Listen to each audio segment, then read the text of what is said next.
RUU pemilunya kan sudah disahkan, saya bilang. Mau studi banding apa lagi? Gitu. Dan saya sudah pindah ke MK loh waktu itu. Kementerian lebih lagi. Itu banyak.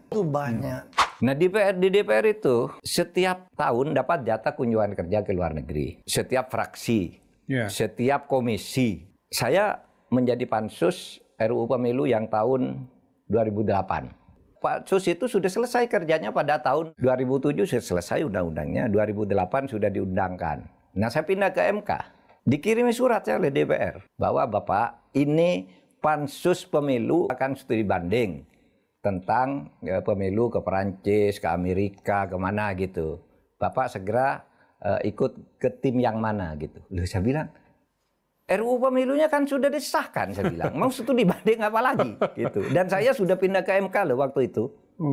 Studi bandingnya mau dilakukan sesudah RUU pemilunya sudah disahkan.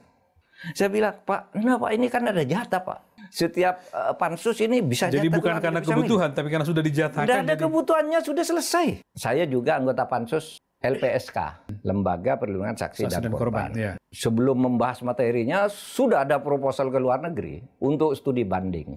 Apa yang mau dicari ke luar negeri? Saya anggota pada waktu itu. Apa yang mau cari? Ini Pak, agar tahu kita. Loh, saya bilang RUU-nya kan sudah ada. Tinggal bahas. Anda mau kemana? Ke Amerika, mau belajar apa? Ini Pak, undang aja kedutaan besar suruh ke sini. Iya, Prancis suruh ke sini. Akhirnya pada waktu itu batal ke luar negeri, udah bahas di sini. Jadi itu undang-undangnya. UI itu punya pusat studi Amerika, minta ke dia aja, suruh bicara di sini. Undang-undangnya jadi dan bagus. Tanpa harus ke luar negeri. Kementerian lebih lagi. Selain ke luar negeri, Dirjen Eselon 1 itu, Anda tahu kalau bulan November, Desember, rapat-rapat kementerian itu di berbagai hotel di daerah-daerah semua.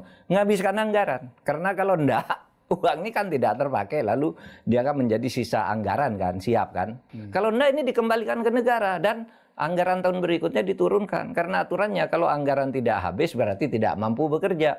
Maka berlomba-lomba menghabiskan. Ketika dia menetapkan tersangka, alasannya itu biasanya sudah cukup. Tapi ketika orang seharusnya tersangka kata logika publik kok tidak ditersangkakan, itu pasti ada sesuatu. Karena orang nitip uang, kan ini uang korupsi jelas tuh. Yang nitip uang 27 miliar tuh. Masa ada uang korupsinya, tidak ada koruptornya? Ya, waktu itu jaksanya pengacaranya mengembalikan uang 27 miliar ya. Sampai sekarang nggak ada kelanjutannya. Dia ada kita. Ini uang tidak benar gitu. Lalu cuma dibiarkan begitu saja. Ini uang korupsi pasti. Ada korupsinya, tidak ada koruptornya. Nggak masuk akal kan? Kasus dan itu banyak. Itu banyak.